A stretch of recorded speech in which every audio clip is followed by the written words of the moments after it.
എൻ്റെ പേര് റാണി. ഞാൻ കിഴക്കമ്പലം എറണാകുളം ഡിസ്ട്രിക്റ്റിൽ നിന്നാണ് വരുന്നത്. എനിക്ക് കിട്ടിയ ഏറ്റവും വലിയൊരു അനുഗ്രഹമാണ് 2022 ഫെബ്രുവരി 7 മുതൽ ഞാൻ എൻ്റെ മൂത്ത മകൻ ജിബിന് വേണ്ടിയിട്ട് പ്രാർത്ഥിക്കുന്നതും എൻ്റെ മോനെ കൊണ്ട് ഞാൻ തന്നെ ഓരോ ഐസിയുവിൻ്റെ വാതിൽക്കലും 7 ദിവസം 8 ദിവസം ഇരിക്കുമ്പോഴും എനിക്ക് ആരും ഉണ്ടായിരുന്നില്ല.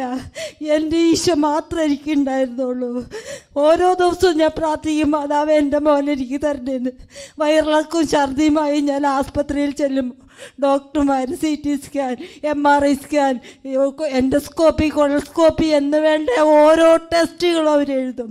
ആ ടെസ്റ്റുകളെല്ലാം ചെയ്തോളാൻ പറഞ്ഞ് ചെയ്യിപ്പിക്കുമ്പോഴും ഞാൻ മാത്രമേ ഉള്ളൂ കൊറോണ കാരണം ആരും എൻ്റെ കൂടെ വരാനുണ്ടായിരുന്നില്ല. എൻ്റെ മക്കളോട് പഠിക്കുന്നു. മക്കളോട് ഞാൻ പറഞ്ഞു, ജിബിനും ജിറ്റോയും അലനുമാണ് എനിക്ക്. മക്കൾ പഠിച്ചോ, അമ്മ നോക്കിക്കോളാം ചേട്ടായിന് എന്ന് പറഞ്ഞുകൊണ്ട് ഞാൻ എൻ്റെ മോനെ കൊണ്ടുപോകുന്ന വഴികളിലെല്ലാം എൻ്റെ മാതാവും എൻ്റെ ഈശോയും എനിക്ക് കൂട്ടുണ്ടായിരുന്നു. അങ്ങനെ ഞാൻ എൻ്റെ മകനെ കൊണ്ടുപോയി കോലഞ്ചേരിയിൽ 6 മാസത്തോളം ചികിത്സിച്ചു. ലാസ്റ്റ് അവർ പറഞ്ഞു എൻഡോസ്കോപ്പി ചെയ്യണമെന്ന് പറഞ്ഞു. എൻഡോസ്കോപ്പി ചെയ്ത് കഴിഞ്ഞപ്പോൾ അവരതിലാത്തും കുഴപ്പങ്ങളൊന്നുമില്ല. ഇനിയും ഒരു സീറ്റിംഗ് കൂടെ ചെയ്യണമെന്ന് പറഞ്ഞു. ഞാൻ പറഞ്ഞു, ഇനി എൻ്റെ മോനെ കൊണ്ട് ഞാൻ പോവുക, നിങ്ങൾ എൻ്റെ മോനെ തന്നേരേ എന്ന് പറഞ്ഞു. ഞാൻ എൻ്റെ മോനെ കൊണ്ട് വീട്ടിൽ വന്നു. 2 ആഴ്ച കഴിഞ്ഞ് വീണ്ടും എൻ്റെ മോന് ഛർദി വയറിളക്കം തുടങ്ങി. ഷുഗർ 480 ഞാൻ എൻ്റെ മോനെ കൊണ്ട് ലിസി ആസ്പത്രിയിൽ രാത്രി 12 മണിക്ക് പോയി. എൻ്റെ ഭർത്താവിൻ്റെ അനിയൻ്റെ മകനാണ് എന്നെ കൊണ്ടുവന്നാക്കിയത്. ഞാൻ അവിടെ ചെന്ന് കാഷ്വാലിറ്റിയിൽ കാണിച്ചു. അവർ വേഗം വാർഡിലേക്ക് ആക്കി. ഡോക്ടർ പിറ്റേ ദിവസം വരണം. ഈ റിസൾട്ടുകളെല്ലാം കൊണ്ടുപോയിട്ട് അവരതൊന്നും സ്വീകരിച്ചില്ല. അവർ വീണ്ടും സ്കാനും എല്ലാം ഒന്നേന്ന് തുടങ്ങി എല്ലാം ചെയ്തു. അവരതിനകത്ത് കുഴപ്പങ്ങളൊന്നുമില്ല, ഗ്യാസിൻ്റെ പ്രോബ്ലമാണെന്ന് പറഞ്ഞ് അവർ മരുന്നുകൾ തന്നുകൊണ്ടിരുന്നു. അവിടെ ഞാൻ 6 മാസം ചികിത്സിച്ചു. എൻ്റെ മോന് കുറവൊന്നുമില്ല. വീണ്ടും ഞാൻ പറഞ്ഞു, മോനെ നമുക്ക് പൈസ നോക്കണ്ട, രാജഗിരിയിൽ പോകാം. ഞാൻ രാജഗിരിയിൽ കൊണ്ട് ചെന്ന് അവിടെ എൻ്റെ മോനെ ഡോക്ടറെ കാണിച്ചു. ഡോക്ടർ മരുന്നൊക്കെ തന്നു. കുറഞ്ഞ് ICUയിൽ 7-8 ദിവസം കിടക്കും.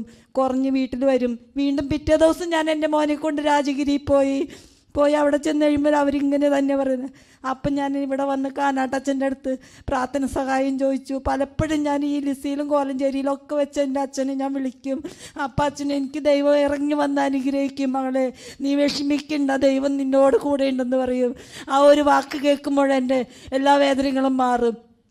അങ്ങനെ ഞാൻ രാജഗിരി ആസ്പത്രിയിൽ വീണ്ടും ഇവർ ബയോപ്സിക്ക് അയക്കണമെന്ന് പറഞ്ഞു. അപ്പം ഞാൻ ആകെ തളർന്നു. ആ തളർച്ചയിൽ നിന്ന് എൻ്റെ ദൈവം എന്നെ കൈകയറ്റി. ഞാൻ അന്ന് അച്ഛന് മെസ്സേജ് ഇട്ടു. അച്ഛൻ പറഞ്ഞു, ദൈവം ഇറങ്ങി വന്ന് അനുഗ്രഹിക്കും എന്ന് പറഞ്ഞു. ഞാൻ അപ്പോഴച്ഛന് ആ പ്രാർത്ഥന കേട്ട് ഞാനിരുന്നു. ഞാൻ ഈ ആരാധന ഓണാക്കി വെച്ച ICUവിൻ്റെ വാതിൽക്ക് ഞാൻ തന്നെ ഇരിക്കുമ്പോൾ പറയും, മോളെ പോയി എന്തെങ്കിലും കഴിക്കുക, എനിക്കൊന്നും വേണ്ട, ഞാൻ എൻ്റെ പിള്ളേരെ കാണണത് നോക്കിയിരിക്കും. ഞാൻ പോയി കാണും, ഇറങ്ങി വരും, അപ്പം എനിക്ക് സങ്കടം കൂടും. അങ്ങനെ ഞാൻ എൻ്റെ മോനെ കൊണ്ട് വീണ്ടും ഞാൻ അച്ഛൻ്റെ അടുത്ത് വന്ന് പറഞ്ഞ് പ്രാർത്ഥിച്ചു. ഞാൻ വന്നു, മകൻ വിളിച്ചാൽ വരൂല, എന്നിട്ട് ഞാൻ വന്ന് പ്രാർത്ഥിച്ചു. അപ്പം അച്ഛൻ പറയും, മോളെ സുഖപ്പെടുത്തും, വിഷമിക്കണ്ട, ദൈവം നിൻ്റെ കൂടെ ഉണ്ടെന്ന് പറയും. ഞാനത് കേട്ട് വീട്ടിൽ പോവും. പിന്നെ ഞാൻ എൻ്റെ മകനെ കൊണ്ട് വീണ്ടും രാജഗിരി ചെന്നപ്പോൾ ഞാൻ പറഞ്ഞു, നമുക്ക് വേറെ ഒരു ഡോക്ടറെ കൂടെ കാണാമെന്ന് പറഞ്ഞ് ഞങ്ങൾ വേറെ ഒരു ഡോക്ടറിനെ കൂടെ കണ്ടു കഴിഞ്ഞപ്പോൾ അവർ വീണ്ടും ബയോപ്സിക്ക് ഒന്നും കൂടെ അയക്കണമെന്ന് പറഞ്ഞു. അത് ഒക്ടോബർ 1 തീയതിയാണ് പറഞ്ഞത്. 2 തീയതി വെളുപ്പിന് 4 മണിക്ക് ഞാൻ എഴുന്നേറ്റ് കൊന്തെത്തിച്ചപ്പോൾ ഞാൻ പറഞ്ഞു, മാതാവേ എനിക്കൊരു വാശിയുണ്ട് നിൻ്റെ അടുത്ത്, ആ വാശി നീ എനിക്ക് നിറവേറ്റി തരണം. എൻ്റെ മോനെ ഇന്ന് തന്നെ ഡിസ്ചാർജ് ചെയ്ത് എൻ്റെ വീട്ടിൽ വിടണം.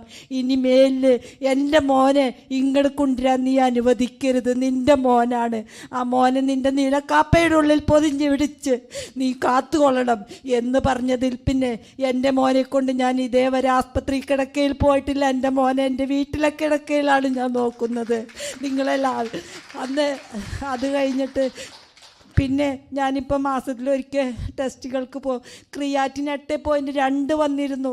ഷുഗർ 480 വരുമ്പോഴും ഞാൻ പ്രാർത്ഥിക്കും, എൻ്റെ മോന് കുറച്ച് തരണേന്ന് പറഞ്ഞ്.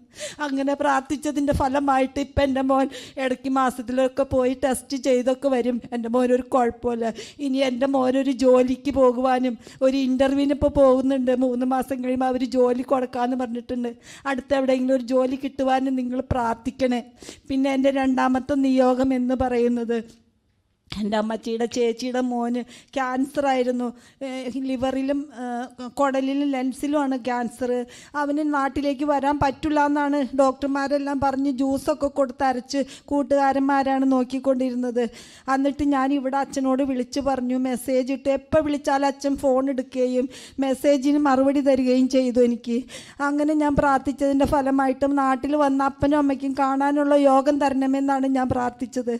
അങ്ങനെ പ്രാർത്ഥിച്ചതിൻ്റെ ഫലമായിട്ട് അവിടെ നിന്ന് പോന്നപ്പോൾ അവിടുത്തെ അച്ഛന്മാർ ആരാധനയ്ക്ക് എഴുന്നള്ളിച്ച് വെച്ച് അവനെ ഫ്ലൈനിൽ കയറ്റി വിട്ടു കൂട്ടുകാർക്കുടെ കൂടെ. അവൻ ഇവിടെ വന്നു എന്ന് പറഞ്ഞ് വിളിച്ച് പറഞ്ഞപ്പോഴാണ് അവിടുത്തെ ആരാധന സമാപിച്ചത്. അതിൻ്റെ ഫലമായിട്ട് അങ്ങനെ വന്ന് ആ മകന് റിജോ എന്നാണ് പേര്. ആ മകന് നാട്ടിൽ വരുവാനും അപ്പനെയും അമ്മേനെയും കാണുവാനും ഇപ്പം രാജഗിരിയിലെ ചികിത്സയാണ്. നീരൊക്കെ കുറഞ്ഞു, വെള്ളം കുത്തിയെടുക്കണ്ടായിരുന്നു, അതൊക്കെ നിർത്തി. ഇപ്പം അവൻ സൗഖ്യമായിട്ടിരിക്കുന്നു. ഇടയ്ക്ക് ടെസ്റ്റിന് പോകുന്നുണ്ട്. ഇനി 1 മാസം കഴിയുമ്പോൾ 30,000 രൂപയുടെ ഒരു സ്കാനിങ് ഉണ്ട്. അതിലാണ് എന്താണെന്ന് പറയാൻ പറ്റുള്ളൂ എന്നാണ് പറഞ്ഞേക്കണേ. അതിന് വേണ്ടി നിങ്ങൾ പ്രാർത്ഥിക്കണം. 3-ാമത്തെ സാക്ഷ്യം, എൻ്റെ മോൻ ജിറ്റോയ്ക്ക് നല്ലൊരു ജോലി കാക്കനാട് ഹിൽപ്പോ പാർക്കിൽ കിട്ടി. അതിന് നന്ദി പറയുന്നു. 3-ാമത്തെ എൻ്റെ നിയോഗം, എൻ്റെ മോൻ SLC പരീക്ഷയ്ക്ക് അലന് എൻ്റെ മോന് 85% മാർക്കുണ്ടായിരുന്നുള്ളൂ CBSEയിൽ. അഡ്മിഷൻ കിട്ടാൻ ഞാൻ അന്വേഷിച്ചിട്ട് ഒരു സ്ഥലത്തും കിട്ടിയില്ല. CBSEയുടെ റിസൾട്ട് വഴുകി വന്നതുകൊണ്ട് ഞാൻ അച്ഛന് മെസ്സേജ് ഇട്ടപ്പോൾ അച്ഛൻ പറഞ്ഞു അനുഗ്രഹിക്കും എന്ന് പറഞ്ഞു. അങ്ങനെ ഞാൻ എൻ്റെ വീടിൻ്റെ അടുത്തുള്ള ഒരു അച്ഛനെ കണ്ട് അച്ഛനോട് പറഞ്ഞപ്പോൾ അച്ഛൻ വിളിച്ച് പറഞ്ഞ് എൻ്റെ മോന് കിഴക്കമല സെൻറ്റ് ജോസഫ് സ്കൂളിൽ +1 അഡ്മിഷൻ കിട്ടി. അതിൽ അവൻ പഠിച്ച് +1 +2 ഫുൾ A+ കൂടി എൻ്റെ മോൻ പാസ്സായി.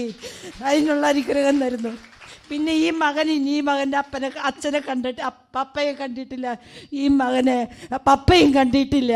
ഇതിൽ മൂത്ത 2 മക്കൾ അപ്പനും അമ്മയില്ലാത്ത മക്കളാണ്.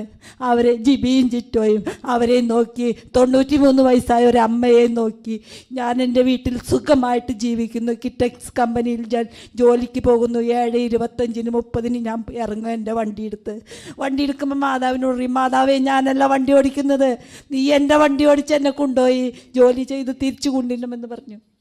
അങ്ങനെ ഞാൻ ജോലി ചെയ്ത് എൻ്റെ അമ്മയെയും നോക്കി എൻ്റെ മക്കളെയും നോക്കി. എൻ്റെ അമ്മ രാജഗിരി ആശുപത്രിയിൽ അഡ്മിറ്റാണ്. എൻ്റെ വിരൽ മുറിച്ച് കളയണമെന്നാണ് പറഞ്ഞേക്കുന്നത്. അതിന് കുഴപ്പമൊന്നുമില്ലാതെ പ്രാർത്ഥിക്കണേ. ഈശോ മിശിഹായ്ക്ക് സ്തുതിയായിരിക്കട്ടെ. എനിക്ക് വേണ്ടി പ്രാർത്ഥിച്ച അച്ഛനും ടീം അംഗങ്ങൾക്ക് എല്ലാവർക്കും എൻ്റെ 1000 നന്ദി.